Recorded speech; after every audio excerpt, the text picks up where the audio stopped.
3 lectures dans la parole de Dieu. Notre pasteur continue la série de prédications sur la première lettre de Pierre. Alors la première lecture est dans 1 Pierre, chapitre 4, du verset 1er au verset 11. 1 Pierre 4, versets 1 à 11.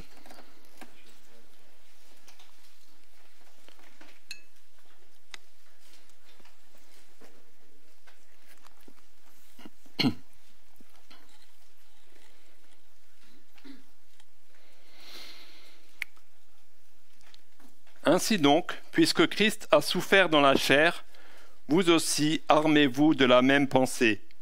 Car celui qui a souffert dans la chair en a fini avec le péché, afin de vivre non plus selon les désirs humains, mais selon la volonté de Dieu, pendant le temps qui lui reste à vivre dans la chair.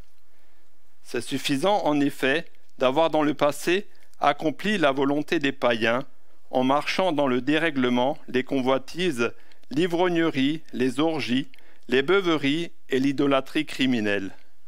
Ils trouvent étrange que vous ne couriez pas avec eux vers ce débordement de débauche, et ils vous calomnient. Ils en rendront compte à celui qui est prêt à juger les vivants et les morts. C'est pour cela, en effet, que les morts aussi ont été évangélisés, afin qu'après avoir été jugés, selon les hommes quant à la chair, ils vivent selon Dieu quant à l'esprit. La fin de toute chose est proche. Soyez donc sensés et sobres en vue de la prière. Avant tout, ayez les uns pour les autres un amour constant, car l'amour couvre une multitude de péchés.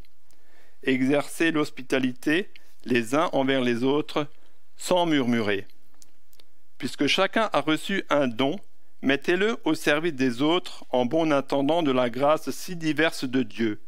Si quelqu'un parle, que ce soit selon les oracles de Dieu. Si quelqu'un sert, que ce soit par la force que Dieu lui accorde, afin qu'en toute chose, Dieu soit glorifié par Jésus-Christ, à qui appartiennent la gloire et la puissance au siècle des siècles. Amen. La deuxième lecture est dans l'Évangile de Jean, au chapitre 13, du verset 33 au verset 35. Jean 13, 33 à 35.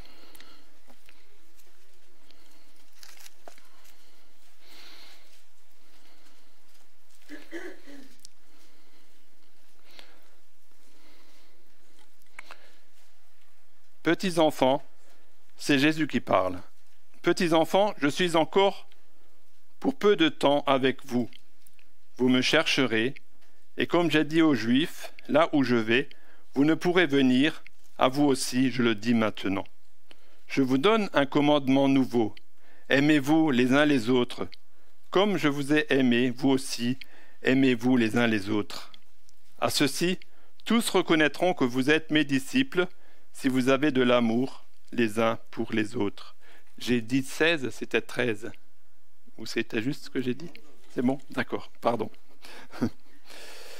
Et encore une lecture dans le livre des Proverbes, au chapitre 10, les versets 11 et 12, 2 versets. Proverbes 10, versets 11 et 12.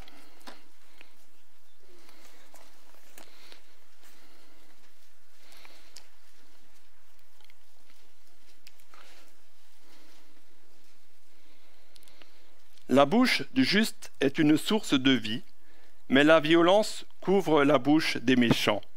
La haine excite des querelles, mais l'amour couvre toutes les fautes. Jusqu'ici, notre lecture dans la parole inspirée de Dieu. Les enfants peuvent maintenant aller à l'école du dimanche et je laisse la parole à notre pasteur pour la prédication.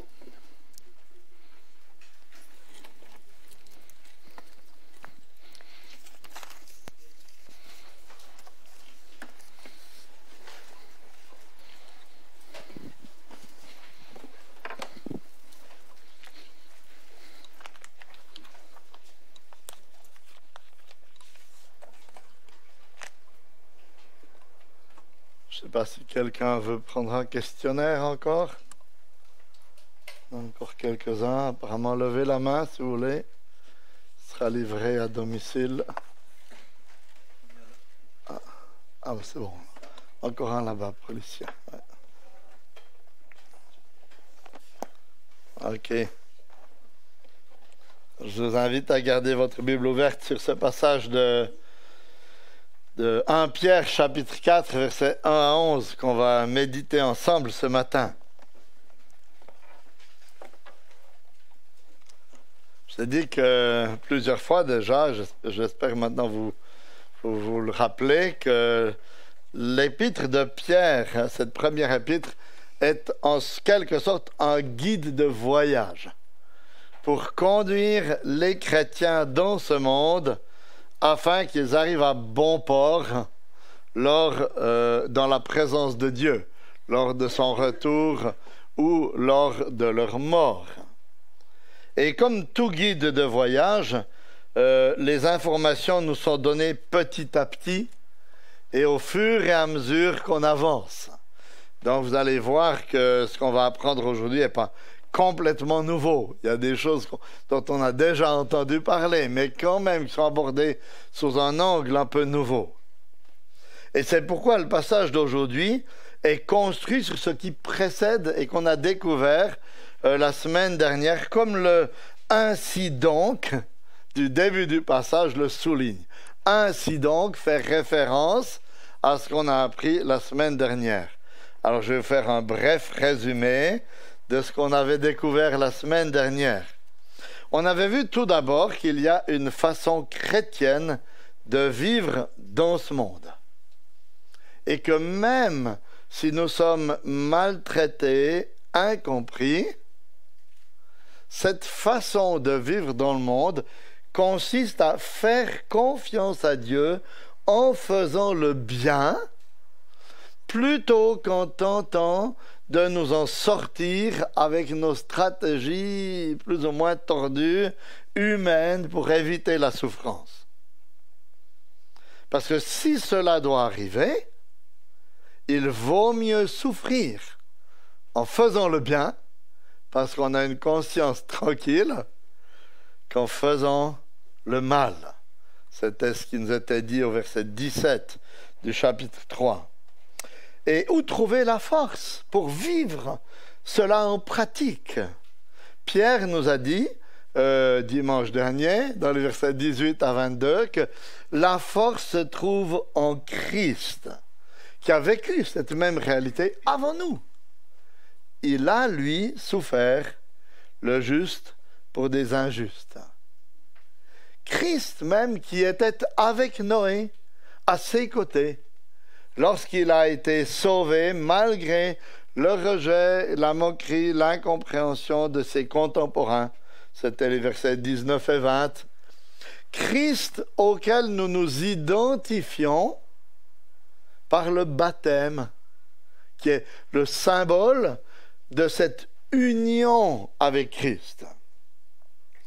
Le symbole que nous avons en lui tous les bienfaits qu'il a acquis pour son Église. C'est pourquoi, ainsi donc, nous dit Pierre, il nous faut marcher à la suite de Jésus-Christ. Et c'est le titre pour la prédication de ce matin, marcher à la suite de Jésus-Christ. Je vais commencer avec un premier point sur le verset 1, un retour sur Jésus et le péché. Parce que dans ce verset 1, Pierre revient encore une fois sur le lien entre Christ et le péché afin de fonder tout l'argument qu'il va développer ensuite. Et que nous dit-il, verset 1er? Il nous dit que Christ a souffert dans la chair. Ça, c'est ce qu'on a vu la dernière fois, au verset 18, que lui, le juste, a dû souffrir pour des injustes et que c'est pourquoi Jésus est mort à la croix. Et quel a été le résultat de cette souffrance?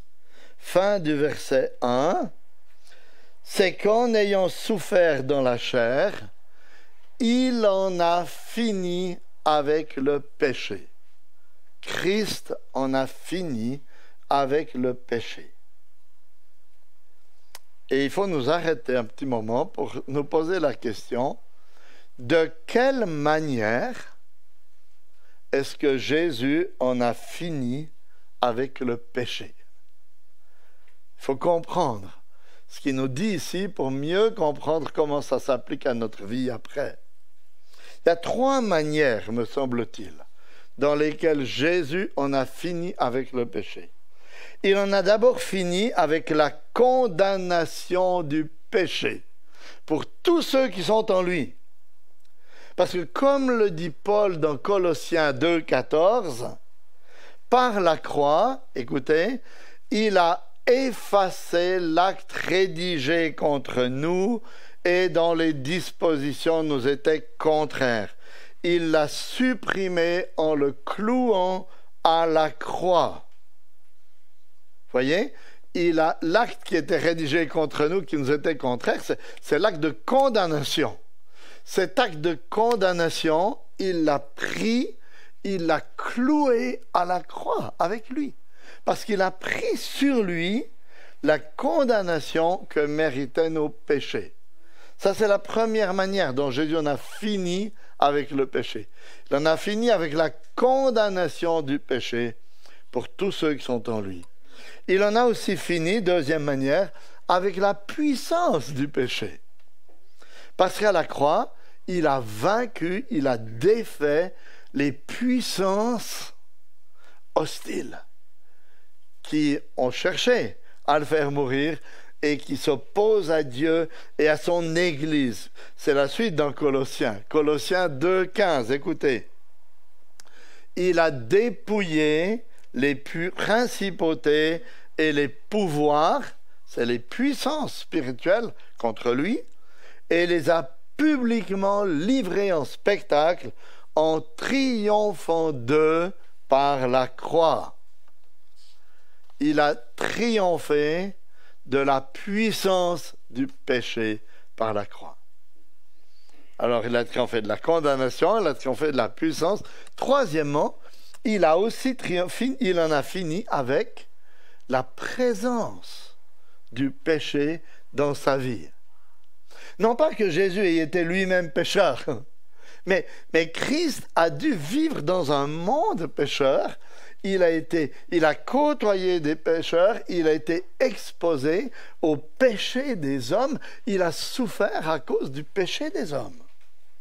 Mais que s'est-il passé lorsqu'il est remonté au ciel? En entrant dans la présence de Dieu, il est entré dans le lieu parfait où le péché n'existe plus. Il a été définitivement délivré de la présence du péché pour lui-même. Parce que le ciel est le lieu dans lequel Apocalypse 21-27 nous dit « Il n'entrera rien de souillé, ni personne qui se livre à l'abomination et au mensonge, mais ceux-là seuls qui sont inscrits dans le livre de vie de l'agneau. » Alors voilà de quelle manière Christ, par sa souffrance à la croix, en a fini avec le péché. C'est le rappel de ce verset premier. Maintenant, quel doit être l'impact de cette vérité sur ma vie dans ce monde et ma vie dans l'Église? Ou en d'autres termes, comment cette victoire totale du Christ doit-elle affecter ma vie de tous les jours? J'aurai 2 points. Il y aura d'abord un point dans lequel nous allons voir la victoire de Jésus-Christ et ma vie dans ce monde, c'est les versets 1 à 6. Puis la victoire de Jésus-Christ et ma vie dans l'Église, ce sera les versets 7 à 11. Donc, après avoir vu un retour sur Jésus et sur le péché, maintenant, la victoire de Jésus-Christ et ma vie dans ce monde. Pierre nous montre au moyen d'un impératif qui ne se trouve... Pierre nous le montre au moyen d'un impératif qui ne se trouve qu'ici dans le Nouveau Testament. Il est dit « Armez-vous ». On pourrait dire, revêtez l'armure. Et quelle est l'armure de laquelle il nous faut nous revêtir? Regardez, verset 1er, vous aussi, armez-vous de la même pensée. L'armure qu'il nous faut revêtir pour vivre dans ce monde, c'est la même pensée. Quelle pensée? La pensée du Christ. La pensée que celui qui a souffert dans la chair, on a fini avec le péché. C'est-à-dire que cette vérité est l'armure qui doit m'équiper dans ma manière de vivre dans ce monde. Alors réfléchissons maintenant à la manière dont cette triple victoire du Christ, acquise par sa souffrance, s'applique au péché dans ma vie, dans votre vie.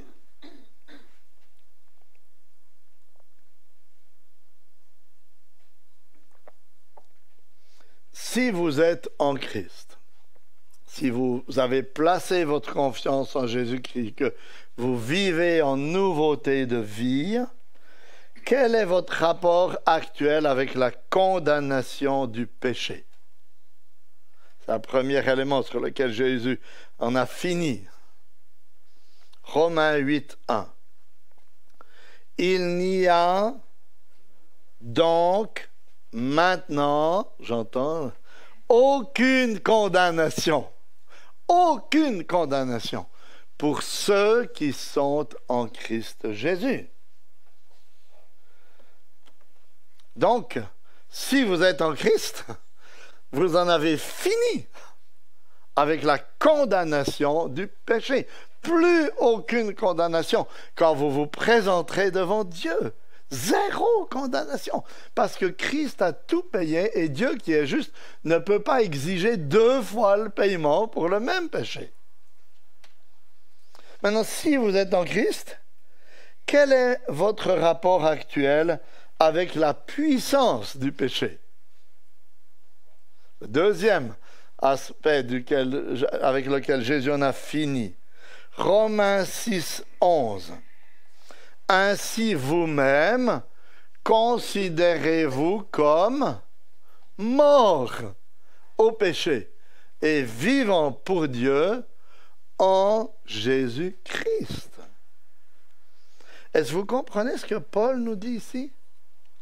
C'est qu'en Christ, nous devons nous considérer comme morts à la puissance du péché. Pas seulement à la condamnation, mais à la puissance du péché. Ce qui veut dire, et ce que Paul nous dit, et ce que Pierre veut souligner aussi ici, c'est qu'en fait, en Christ, le chrétien a la capacité de résister au péché. Il a l'espérance de voir de vraies victoires dans sa vie sur le péché. Parce que Christ a vaincu la puissance, nous ne sommes plus esclaves du péché. Alors, que reste-t-il du péché dans ma vie, dans la vôtre? C'est sa présence, n'est-ce pas? Il n'y a plus de condamnation, la puissance, il en est fini avec la puissance, mais on ne peut pas dire, si on est honnête, que c'en est fini avec la présence du péché dans notre vie. La présence du péché sera là, et elle sera là jusqu'à quand? Elle sera là jusqu'à ce que j'entre dans la présence du Seigneur, où il n'y a plus de péché, où ça sera fini avec le péché. Et à quel moment est-ce que j'entre dans la présence du Seigneur? C'est soit au moment où lui revient, ou au moment où je vais le retrouver, par la mort, n'est-ce pas?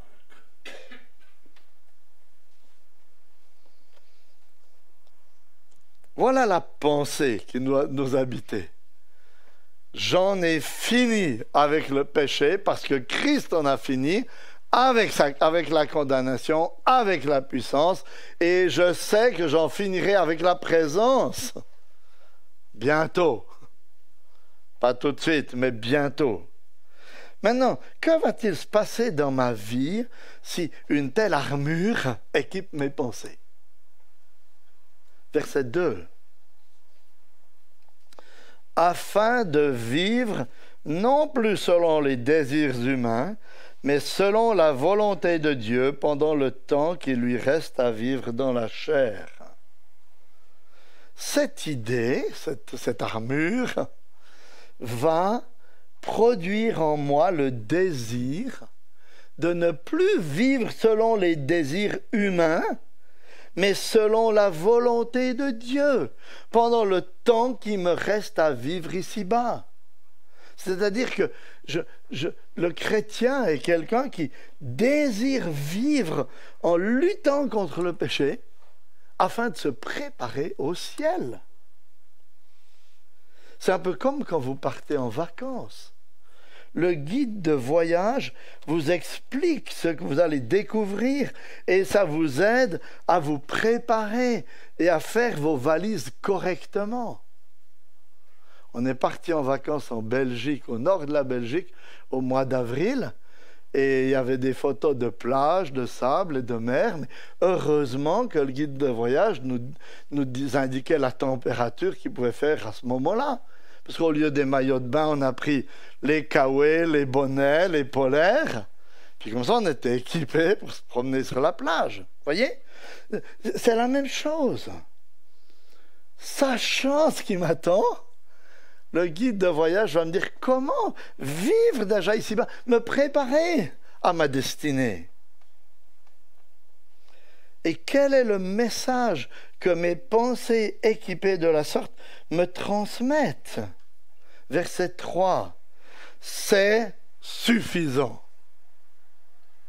Ou on peut aussi traduire c'en est assez. Mon ancien comportement a atteint les limites du supportable. Pour moi-même. C'est un peu comme quand vous dites à vos enfants « j'en ai plus qu'assez ». Ça veut dire « n'insiste pas parce que ça va mal se passer. Hein? Ça risque de se gâter. » Et qu'est-ce qui a enfin atteint les limites du supportable? Regardez dans la suite du verset 3, c'est mon ancienne manière de vivre. Car maintenant que je sais parce que maintenant je sais qu'en Christ, les choses peuvent changer. Regardez verset 3. C'est suffisant, en effet, d'avoir dans le passé accompli la volonté des païens, en marchant dans le dérèglement, les convoitises, l'ivrognerie, les orgies, les beuveries et l'idolâtrie criminelle. Et ici, Pierre nous fait une description de la manière de vivre du monde qui n'est pas très éloignée de ce qu'on voit s'étaler sur la place publique aujourd'hui. En particulier avec ces fameuses parades de fierté, comme on les appelle, aujourd'hui. Et dans lesquelles on voit des gens être fiers d'exhiber publiquement toutes sortes de comportements condamnés explicitement par la parole de Dieu. Et Pierre nous décrit le péché ici au moyen de 6 mots. Il emploie d'abord le mot dérèglement, toujours au verset 3. Hein. Dérèglement, c'est une allusion à toutes sortes de comportements sexuels provocateurs qui s'exhibent avec défiance.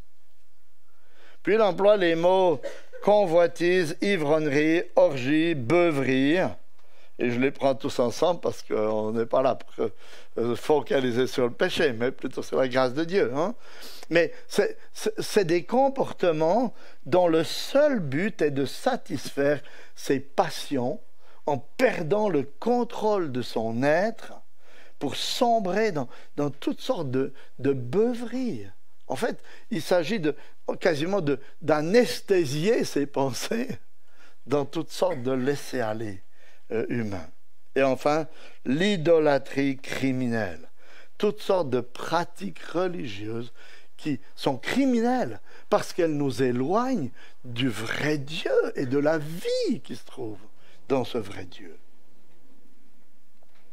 Et voyez, Pierre nous apprend que certains chrétiens de son époque, avant d'être chrétiens, avaient vécu de cette manière-là, puisqu'il les exhorte à s'en détourner, à ne plus les pratiquer. Et il y a là pour nous un encouragement à aimer les gens qui vivent de cette manière et à nous souvenir qu'ils ont besoin de découvrir la vraie liberté qui se trouve en Christ. Bien sûr, leurs péchés sont à condamner, mais leurs personnes sont à aimer parce qu'ils ont besoin de cette espérance.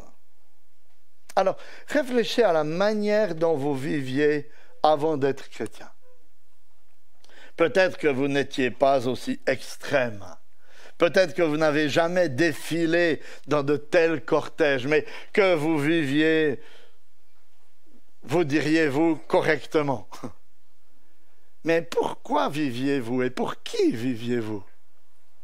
Vous viviez pour vous-même. Vous viviez pour satisfaire vos propres envies, vos propres désirs, vos propres convoitises. Vous viviez en n'accordant pas la première place à Dieu.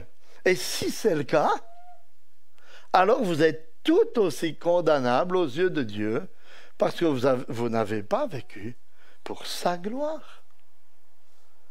Vous voyez, il y a des attitudes, il y a des péchés qui nous repoussent.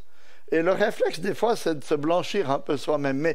Mais ce n'est pas parce qu'on n'a pas commis les pires péchés qu'on n'est pas condamnable aux yeux de Dieu. Alors, que faire? Pierre nous dit, c'est suffisant. C'est-à-dire, c'en est assez. Il veut nous encourager à nous détourner, vous voyez, de la présence du péché dans notre vie. Il n'y a plus de condamnation, on est libéré de la puissance, mais maintenant, courage pour nous séparer petit à petit de la présence du péché dans notre vie. Et si vous vous en détournez, qu'est-ce qui va se passer? Verset 4. Ils, donc c'est ceux qui vivent dans ces dérèglements, ils trouvent étrange que vous ne couriez pas avec eux vers ce débordement de débauche et ils vous calomnient. Qu'est-ce qui va se passer? Probablement que vos anciens amis et les gens qui continuent dans cette voie trouveront votre comportement étrange, dit Pierre. Et qu'est-ce qu'ils vont faire? Vous calomnier, c'est-à-dire répandre de fausses informations vous concernant pour tenter de vous nuire. Et parce qu'ils n'arrivent pas à vous comprendre. Pourquoi vous avez tellement changé? Et peut-être que ça les remet aussi en question dans leur propre comportement. Lorsque j'étais pasteur en Suisse, un couple de notre quartier s'est converti suite à un cours de découverte. Et leur vie a été tellement bouleversée qu'un jour, un de leurs voisins est venu sonner à leur porte et leur dire, il faut que je vous dise ce que les gens racontent dans le quartier. C'est que votre vie a tellement changé que vous avez dû être embrigadé dans une secte dont le gourou s'appelle, je vous laisse deviner le nom, je ne vais pas le dire. Vous voyez? Calomnie. Mais ils étaient déroutés de tels changements dans la vie de ce couple. Incroyable. C'est ça qui se passe, vous voyez? Comme Pierre nous le dit ici, lorsque notre vie change, il ne faut pas être surpris des calomnies qui peuvent se répandre sur nous. Il est même bien probable que dans notre contexte occidental, les persécutions viennent un jour simplement du fait que nous vivons autrement que le monde, en cherchant à nous soumettre à la volonté de Dieu plutôt qu'à la volonté des païens. Parce que les gens et les foules qui semblent si tolérantes à tout sont souvent extrêmement intolérantes avec ceux qui se soumettent à la volonté de Dieu. Écoutez un petit bout du récit d'un témoin oculaire des premiers martyrs chrétiens en Gaule, à Lyon, en l'an 177 après Jésus-Christ. Premier martyr chrétien, n'ose pas dire français, mais gaulois. Voilà un petit bout du récit. Voilà ce qu'ils disent d'abord. On ne nous a pas seulement chassés des maisons, des bains, de la place publique, mais encore on nous a interdit de paraître en quelque lieu que ce fût. Discrimination de tout ce qui était public. Puis un peu plus loin, il raconte, ce témoin, les sévices innombrables que leur infligeait la foule entière. Ils, les martyrs, les supportaient généreusement. Ils furent insultés, frappés, traînés par terre, pillés, lapidés, emprisonnés ensemble. On leur fit subir tout ce qu'une multitude déchaînée a coutume de faire contre des adversaires et des ennemis. Fin de citation. Voyez, c'est la foule qui a déversé sa haine contre les chrétiens qui étaient parmi les meilleurs citoyens. Alors comment réagir lorsque de telles choses nous arrivent? Pierre nous le dit au verset 5 et 6. Ils en rendront compte à celui qui est prêt à juger les vivants et les morts. C'est pour cela, en effet, que les morts aussi ont été évangélisés, afin qu'après avoir été jugés selon les hommes quant à la chair, ils vivent selon Dieu quant à l'esprit. Pierre dit, n'exercez pas vous-même la vengeance, mais souvenez-vous qu'un jour, même vos ennemis rendront compte à Dieu pour leurs agissements. Et que même s'ils sont parvenus à faire mourir le corps de certains chrétiens, parce que je pense qu'au verset 6, il fait référence aux martyrs chrétiens, aux premiers martyrs chrétiens, à Étienne et d'autres, même s'ils sont parvenus à faire mourir le corps de certains chrétiens, ils n'ont rien pu faire contre leur âme, contre leur esprit, qui est dans la main de Dieu. Armez-vous. Armez-vous de la pensée du Christ, afin de vous préparer au ciel en vous séparant de votre vaine manière de vivre dans ce monde. Même si la souffrance doit vous accompagner. Puis pour terminer maintenant, dans les versets 7 à 11, la victoire de Jésus-Christ est ma vie dans l'Église.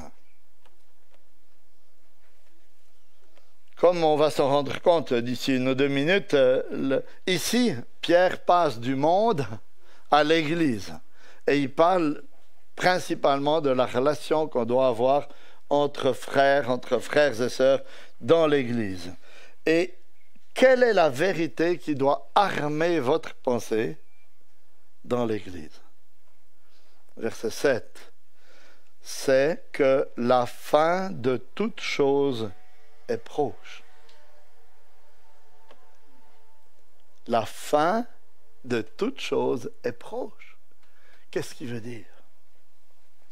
Il est, je crois, en train de dire que le retour du Seigneur, par lequel nous allons être délivrés de la présence du péché, est à la porte, est proche.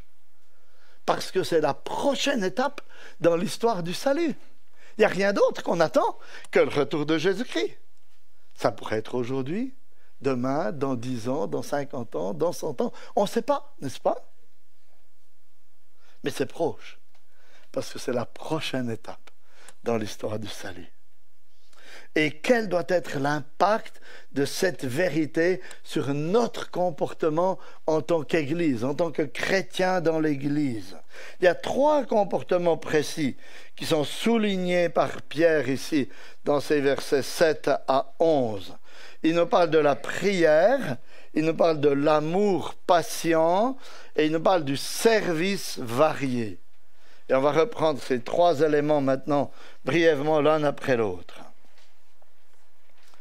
Qu'est-ce que le fait de savoir que la fin de toute chose est proche doit produire en nous par rapport à la prière? Verset 7. Deuxième partie du verset. Soyez donc sensés et sobres en vue de la prière. La prière, c'est quoi? La prière, c'est l'acte par lequel nous démontrons que nous sommes sensés et sobres. C'est-à-dire que nous avons compris que nous sommes sensés, que nous n'avons aucune puissance en nous-mêmes et que nous dépendons totalement de Dieu en toutes choses. C'est ça, être sobre. Ne pas compter sur soi-même, ne pas se mettre en avant, dépendre de Dieu. Parce que vous voyez, la prière, c'est le moyen par lequel on démontre qu'on dépend de Dieu, qu'on compte sur lui et qu'on est conscient que toutes choses nous viennent de lui.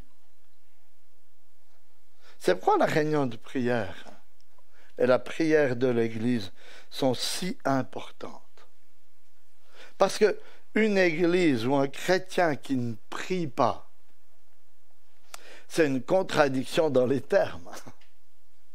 Puisqu'un chrétien est justement quelqu'un qui a confessé son besoin de Dieu. Quand on devient chrétien, c'est ce qu'on fait. Oui. On confesse notre besoin de Dieu, alors on dit « Seigneur, j'ai besoin de toi, pardonne-moi », puis après, on vit sans prier. Bon, j'ai plus besoin de toi. C'est ça qu'on est en train de faire si on ne prie pas, en tant que chrétien ou en tant qu'Église. L'Église, c'est l'épouse du Christ, qui dépend du Christ et qui, par la prière, démontre qu'elle est attachée à lui, qu'elle a soif de lui, qu'elle attend son retour. Ainsi, le fait de savoir que la fin de toute chose est proche, et qu'ainsi nous allons bientôt nous trouver face à face avec le Seigneur auquel nous nous adressons dans la prière, doit nous pousser à prier. Prier en particulier aussi pour qu'il nous aide à nous préparer pour ce grand jour, en nous délivrant de la présence du péché déjà dans notre vie. La prière, l'amour patient.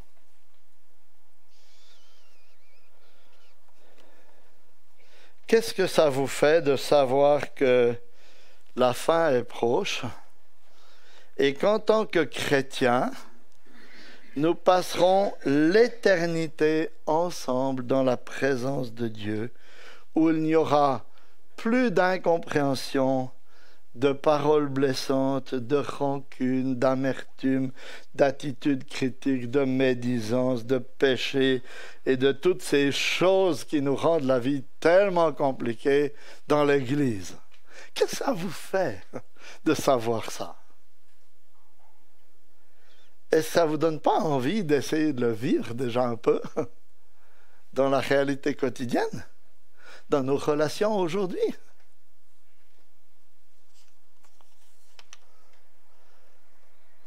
Comment cela est-il possible? C'est en nous séparant de la présence du péché et en le remplaçant par un amour constant, ou littéralement par un amour ardent. Et l'image véhiculée par ce mot ici, c'est l'image d'un athlète dont tous les muscles sont tendus comme au départ d'un 100 mètres où il est prêt à bondir. Il veut que tout son corps soit engagé. Ainsi, vous voyez, Pierre nous exhorte à tendre à l'amour entre nous de toutes nos forces. Parce que l'amour est la marque par excellence du chrétien, du disciple de Jésus. C'est ce que Jésus nous dit dans le texte qu'on a lu tout à l'heure, dans Jean 13, 35. « À ceux-ci tous connaîtront que vous êtes mes disciples, si vous avez de l'amour les uns pour les autres. » Et comment cet amour se voit-il dans l'Église? Dans notre manière de traiter les autres.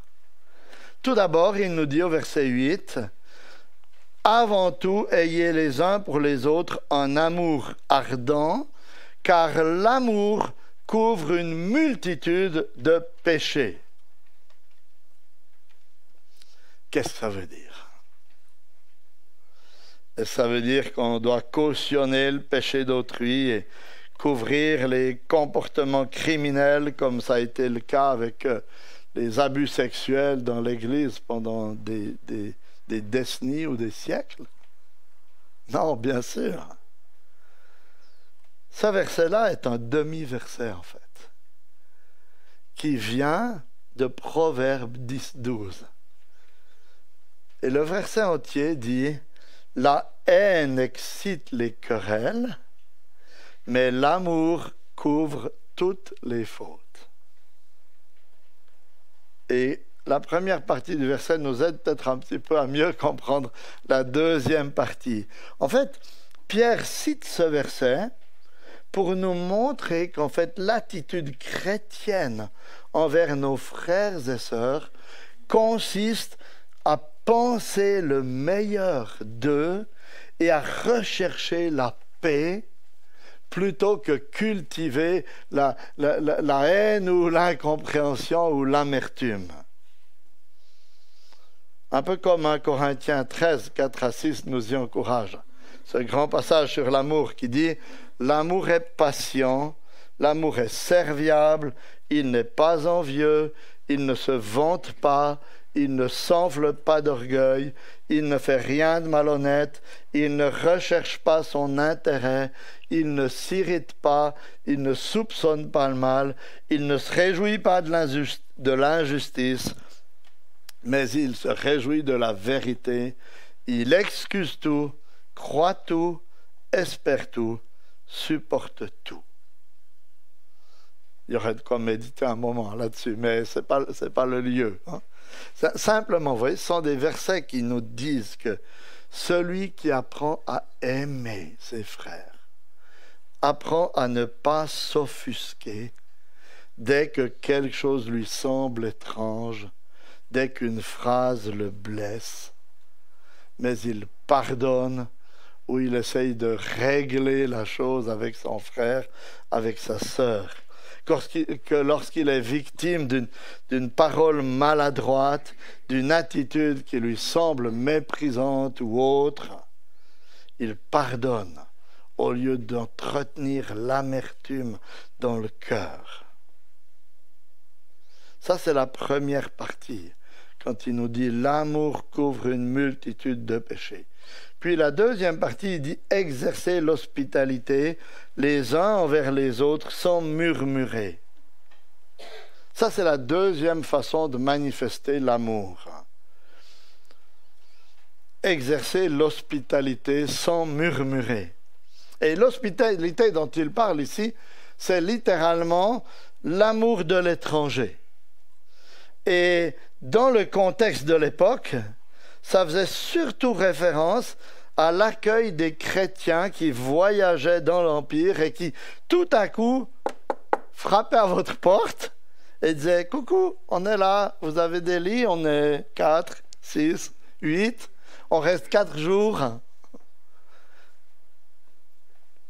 Et peut-être que parfois, si vous étiez dans une ville dans laquelle il y a beaucoup de passages, ça pouvait vous faire un peu murmurer, vous exaspérer. Je vois Benny qui rigole parce que ça doit lui rappeler des choses dans son pays. Hein? Ouais. Nous, avec nos moyens de communication aujourd'hui, c'est plutôt rare qu'on ait 3-4 personnes qui frappent à la porte en disant « Est-ce qu'on peut dormir et puis rester 2-3 jours ?» Parce qu'on leur dirait vous aurez au moins pu envoyer un SMS ou un message, hein, au minimum. Hein? Mais voyez, je pense que ce texte, bien qu'on ne soit plus tout à fait dans le même contexte historique, doit nous inciter à faire de l'hospitalité une priorité.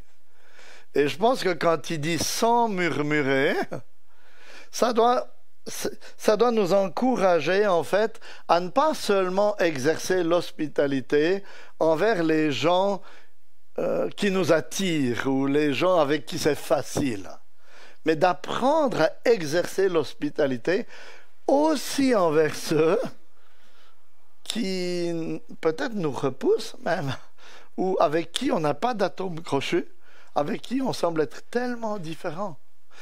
Ça peut être très facile de se noyer dans l'hospitalité avec les gens qu'on aime. Puis on dit, moi je suis hospitalier, mais puis les autres. Et ce qu'il nous dit ici, c'est particulièrement hospitalier envers les autres aussi. Et dans une église, c'est aussi comme ça, n'est-ce pas? On a des gens avec qui on s'entend mieux, avec qui on est plus attiré qu'avec d'autres. C'est bien de passer du temps ensemble.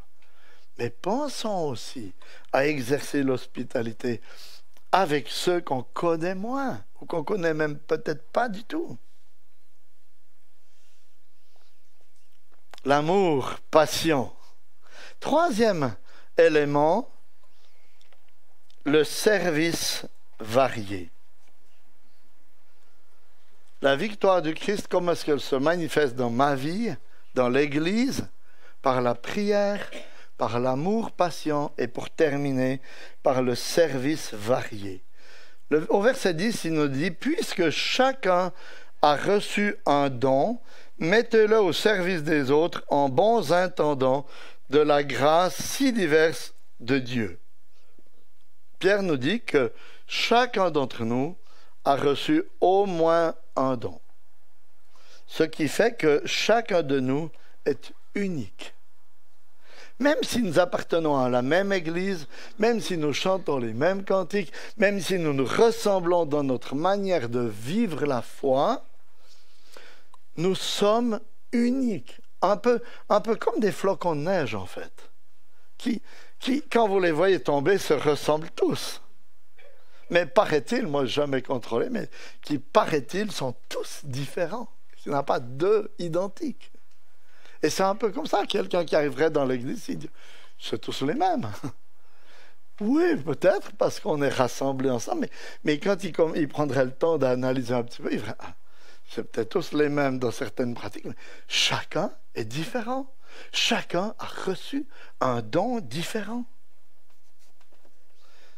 Et si Dieu nous a placés dans cette église avec ce que nous sommes, c'est dans quel but? La suite du verset 10, c'est que chacun de nous soit un intendant fidèle qui gère son don de la bonne manière. Parce que vous voyez, nous ne sommes pas les propriétaires de nos dons, mais seulement les intendants ou les administrateurs. Parce que nos dons, ultimement, appartiennent à Dieu. Ainsi, vous voyez, comme il dit ici, mettez-le au service des uns des autres en bons intendants de la grâce de Dieu. Nous n'avons pas le droit de dire « je veux » ou « je ne veux pas le mettre au service de l'Église ». Parce que Dieu en est le propriétaire et vous aurez des comptes à rendre pour la manière dont vous avez géré le don ou administré le don qui vous a donné dans l'Église. Et quelle est la bonne manière de gérer le don? Excusez-moi, je vois que j'ai vraiment été long, hein. Mais j'arrive au bout. Hein. Quelle est la bonne manière de gérer notre don? Regardez, en le mettant au service des autres, verset 10 et verset 11, en l'exerçant dans la dépendance de Dieu. Au verset 11, il prend deux exemples. Il nous dit, si vous avez un don de parole, c'est un don d'enseignement, un don d'encouragement, c'est pas vraiment depuis ici, mais le don d'encourager les autres, de les exhorter, de parler avec eux pour la relation d'aide et autres. Alors, comment doit-il s'exercer? Si quelqu'un parle, que ce soit selon les oracles de Dieu. Un oracle de Dieu est une parole directe de Dieu qu'un prophète n'avait pas le droit de modifier à sa guise. Il disait la parole, il disait oracle de l'Éternel ou ainsi a parlé l'Éternel. Ainsi, dans l'Église, le souci de ceux qui parlent doit être de transmettre fidèlement la parole de Dieu.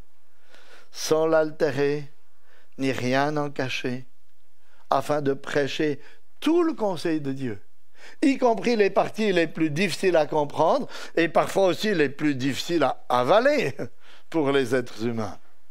Parce que si Dieu vous a accordé ce don, c'est pas pour vous faire plaisir, c'est pas pour faire plaisir aux autres, c'est pour édifier son peuple. Si c'est un don de service maintenant, comme il le dit dans la suite du verset 11, si quelqu'un sert, que ce soit par la force que Dieu lui accorde, afin qu'en toute chose Dieu soit glorifié par Jésus-Christ, à qui appartiennent la gloire et la puissance au siècle des siècles. Amen. Si c'est un don de service, comment doit-il être exercé? Par la force que Dieu lui accorde, vous accorde.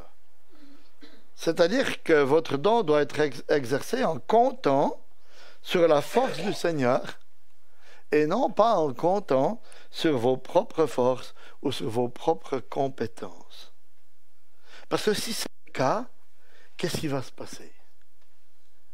S'il y a du succès, vous allez devenir orgueilleux quand vous verrez les résultats de votre travail.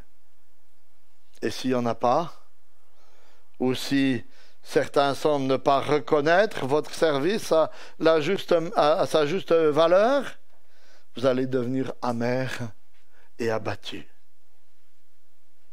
Alors, pourquoi est-il si important que nos dons s'exercent ainsi?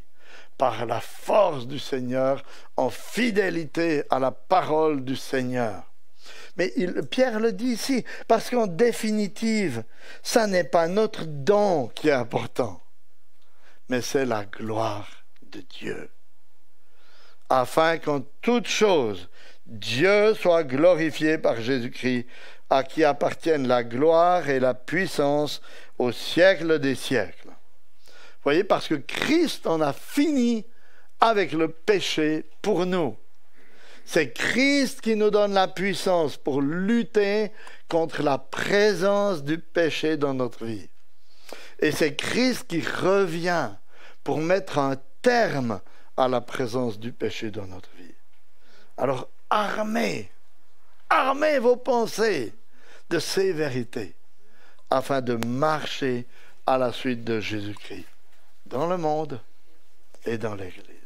Amen.